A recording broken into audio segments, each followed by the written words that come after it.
Isa na namang solid na project ang gagawin natin for today's video. Ang walang katapusang Chameleon White. Kaya kung interesado ka kung paano namin to ginawa, tara, samahan nyo kami.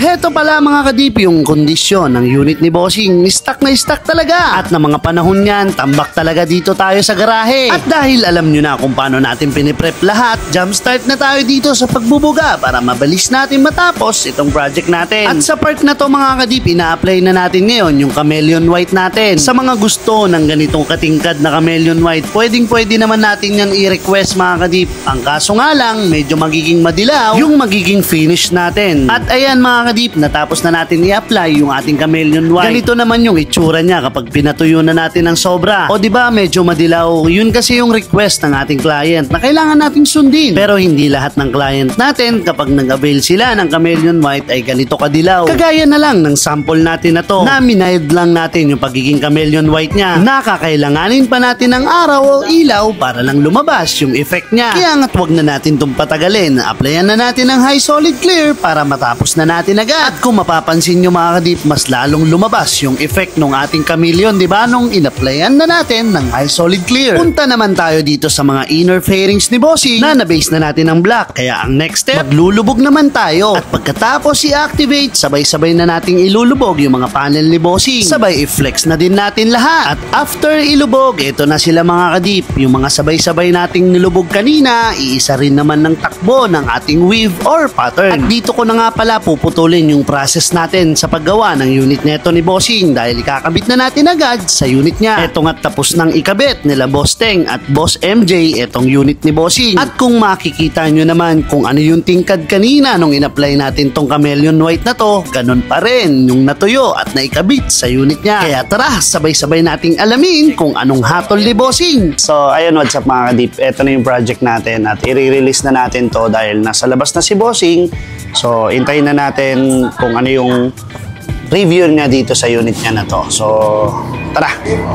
Let's go, Boss Rodel! Saan si Boss? Ay, yun pala si Bossing, oh. Bossing natin. Ha? Sige lang po, sige lang po. Okay lang ba ma-vlog si Bossing? Okay. Yan. Lagay mo. Yan. Okay. Yan. Dumayo pa ako rito para Yan. maayos yung Ayan, lampasan ko yung para Ayan, Boss. ayan. Yun. Poging-pogi Yun, guwapo naman talaga. Gwapong-gwapo Ano, Boss? Okay ba? Ay, okay na okay. Check upin mo, 100%. Boss. Check upin mo yung gawa natin. Yan.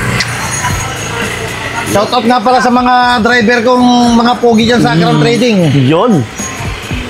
Dito na kayo magpagawa ng motor nyo, sulit. Sulit Huwag lang kayong babali sa akin. Wag lang mabali, no? Kinikilatis na ni Bossing yung unit niya, guys. Ayan. Ang ginawa pala natin dito, yung mags niya ay pinowder coat natin. Tapos, ayan, yung mask niya, carbon fiber look. Tapos all Chameleon White, yung outer fairings. Tapos etong mga to, yan, inano natin, in-hydro dip natin, pati yung tapaludo.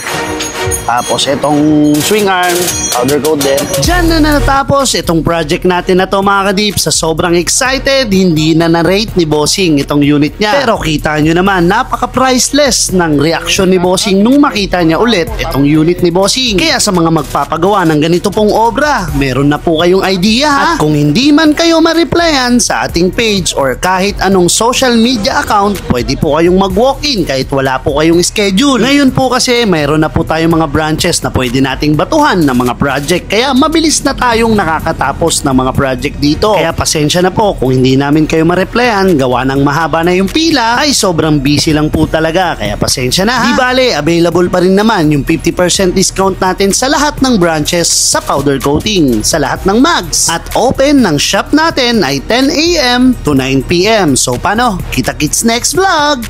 To God be the glory. Ride safe!